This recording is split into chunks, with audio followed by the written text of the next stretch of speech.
But for the most part, this looks like a nice, clean little house. And this, okay, maybe we're not going to be able to negotiate too much on this one because the house looks clean already. It's probably not really lived in, who knows, because they're not taking care of it. Or maybe they're in a desperate situation. Maybe we can negotiate something, who knows, right? Let's find out. Let's go inside.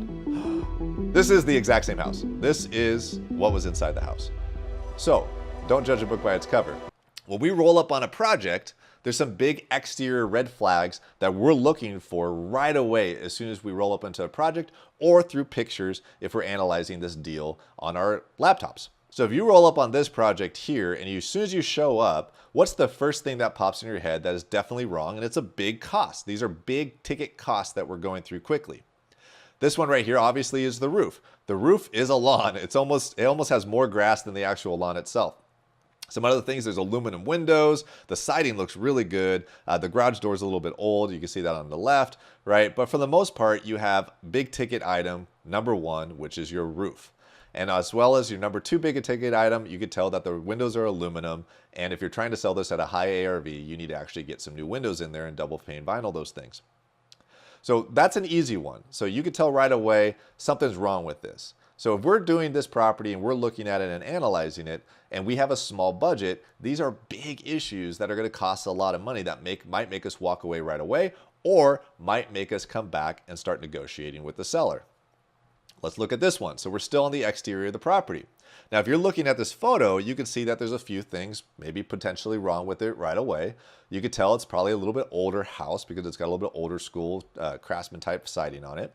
The railings, whatever, those are kind of cheap. The steps don't look so good. Okay. The windows are wood windows. That's definitely a sign. And also over here, you might not be able to tell, but that's an exterior panel, and that's kind of a big looking, old looking one. So there might be something we need to check out there. But that's not the major hidden issue I want you guys to look at. So we talked about roof, we talked about windows, but another thing you got to look at from an exterior standpoint is also your foundation. Now the foundation is another huge red flag that's going to cost you a ton of money if there's an issue with it. Now you can find out more about the foundation by walking the exterior, but you can also find out a lot about it if you can get in the interior, the crawl space, the basements and stuff. But if you roll up on this property and you have a small budget and you see this here, this is a red flag. Why is it a red flag? First, if you can look at the siding seems straight, but the foundation's not. It is sloping at an angle. You can see there's a crack here at one point. It's broken off. It's broken off here. And this whole portion of the foundation is definitely sinking and down a few more inches. You can actually see whatever that's called. I can't remember. The rim joist, right? The rim joist is right here, this little piece there. You can see that's sticking out, right? Because this slab, this part of the foundation, which is not slab, sorry, it's a full foundation wall, has actually sunken down, right? So that's going to make us want to look into that a little bit further. Maybe get a professional look at it. It's definitely going to be a rehab cost and a factor. There's probably some floor sinkage on that side. As soon as you walk into the house, it's probably sloping on that part of the portion of the house. But that's going to be a red flag that we're going to want to dive into right away. That might make this deal just die before we even go in. You're looking for things that are out of normal, right? That aren't normal. What's another one? Well, this one's kind of obvious. Major trash outs. Now, when you roll up on a project like this and you see all this trash, all this dump, you got to ask yourself a few questions. You have major landscaping. That's going to cost a lot. These are blackberry bushes. It sucks. They're probably going to grow back even if you cut them out. All this other dumpage here. What else has been dumped on this property? Has this been an illegal dump site? Right? Is there a contaminated material in there, right? How much is it going to cost to get rid of this? If it looks this bad on the outside, is it going to look that bad on the inside? This might be a gold mine of a property because you're going to get it at such a sweet discount price, or it might be a big dumpster fire of your money because it might cost you too much to start fixing things. Who knows what's underneath this stuff? Those are big things that you're going to look at. So you're looking at the exterior. You got the roof, you got the windows, you got the foundation, you got siding, right? Which we haven't gone over yet. And you also have now big trash out landscape issues. This one's kind of a fun one. Who can guess how many tires are in this shop? Now these tires, I don't have the photo for you because I want to do it justice, but these tires are an example of a big trash out. This entire project, we actually, believe it or not, we didn't walk away from this one. We bought this house. But this is a huge shop that's in the back of this project. And this was a massive trash out. Can you guess how many tires we found on this property? 403 tires were found on this property. Now, how do I know that we have exactly 403 tires that were found on this property? Because tires aren't cheap to get rid of. So we had to stack them all up, and then somebody had to come out and take them all, and they charge you per tire to dump these things. They ain't cheap, right? So that's why we know they're 403, because we got an invoice for 403 tires. So those hidden factors can definitely be a red flag on a big trash out and cost you a little bit of money. Now I want to change things up with you guys a little bit. When it comes to exterior and you're looking for exterior issues, we talked about your foundation, we talked about your roof, we talked about siding, we talked about windows, right? We talked about heavy trash out, landscaping. Those are all things you can see very quickly as soon as you walk into a property. Now I'm going to show you something that's a little bit more subtle here that you can also be looking at. That's another major red flag that we look at when we analyze our deals. Looking at this photo here, can you guess what it is? I'll give you a second. Okay. That's enough time because it's awkward on a video. Is it the paint? No. Siding looks pretty good.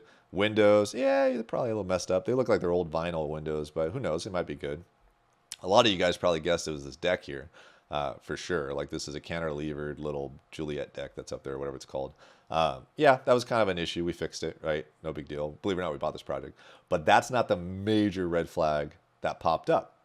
The major red flag is this right here. This is an electrical mass. This is an overhead electrical mass that is coming into the house. Now, why is that an issue? Well, let's follow the cable. All the way here. Wait a second. The entire electrical mass cable that's supposed to be connected to the transformers out on the street for this property is coiled up on the deck. Now, what would make basically the city to not just to disconnect the power to the meter here, because a lot of times they just pop the meter off, which is something to watch out for. If you go to a property and you see there's no meter on the property for electricity, there's an issue there, right?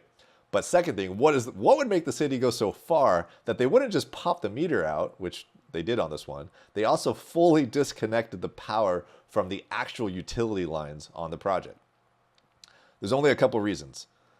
One could be that they're doing rehab on the project and the city wants them to put a new mast, right? So disconnect. Yes, that could be the thing, but trust me, this project was not getting rehabbed, right? Two, which is probably the real reason, which it was, is that these people originally had their meter popped, they weren't paying their utilities, and so they jumped the meter, right? Which you can do that. Really savvy people, right? Let's just say that, can jump the meter and get power by skipping the meter. And so if you do that, you get caught. Well, the utility company comes in and completely disconnects you from the transformer and the entire utility lines, so that way you can't jump the meter and you get zero power. What does that mean to us as investors analyzing the deal? There's going to be major utility issues on this. There's probably a huge utility bill on this project. And in addition, it's going to cost us a bunch of money to not only get the power back on, but also get the power connected to this project and probably pay all the fees and have inspections and have permits. That's going to be a cost that we're going to want to negotiate into the deal, or we're going to have to eat that. If you've done projects and you haven't analyzed your utilities, which is a red flag on the project, you're going to get stuck with utility liens if you're not careful. You can use those utility liens to get them closed out prior to purchase and make the seller pay for them, because they should, unless that's part of the deal that you're trying to make. Okay, so there's really not a whole lot more on the exterior that can be like red flags, big ticket things. Roof, windows, siding, foundation that you can see on the exterior, because a lot of times the foundation you're going to see on the interior or feel it on the interior. Trash out, right? Dump site, all that stuff. Those are all big tickets that are big costs potentially for your projects that can make you walk away right away, and would make us walk away if we knew we didn't have a big budget for a rehab, not even worth going into the house. Or you negotiate. You can't judge a book by its cover, right? So let's look at this project here. So this project, this house looks nice, right? You roll up into this project here, you're like, oh wow, cool. The landscaping's a little overgrown. There's some trash out there, no big deal, right? But for the most part, this looks like a nice, clean little house. And this, okay, maybe we're not gonna be able to negotiate too much on this one because the house looks clean already. It's probably not really lived in, who knows, because they're not taking care of it. Or maybe they're in a desperate situation. Maybe we can negotiate something, who knows, right? Let's find out, let's go inside. This is the exact same house. This is what was inside the house. So don't judge a book by its cover. You might be a little surprised on the interior. Now, why do I show you this? You have to get inside these houses. The only time you can't get in these houses, maybe if you're buying them at auction, but at least like get somebody to drive up the project and look in the windows or something. depending on what state you're in and blah, blah, blah. There's laws. But anyways, the jumping in there though, like you need to go look at these because if you bought this house from the outside only and you walked onto the inside and this is what you found, you're going to have a rude awakening. So there was a fire obviously on this project. The house was, one half of the house was pretty okay. The other half of the house looked like this. And so what happened? Fire, rafter damage, all that great stuff, yada, yada, yada. Now I'm showing you this one here just because there's definitely things you're going to find on the interior, which we're going to transition to here in a second for what some of the red flags in here. This is obvious a huge red flag when you walk into a project and you have a lot of fire damage everywhere. And there's a lot of factors to pay attention to on a fire damaged house. I'm not going to get into them in this video. Just be aware that it is different to rehab a fire damaged house. So I just because I'm cool and I want to show you guys how cool I am, we did buy that house, right? We actually got it at, of course, a screaming deal. And we fixed it all up, fully permitted it, listed it on the market, sold nicely. We bought this while the market was dipping, right? So we actually, this is a house that we actually worked on and just finished up. And it looks really, really nice. This is the same kitchen that was all fire damaged and burnt up. And because we're studs, we made it awesome.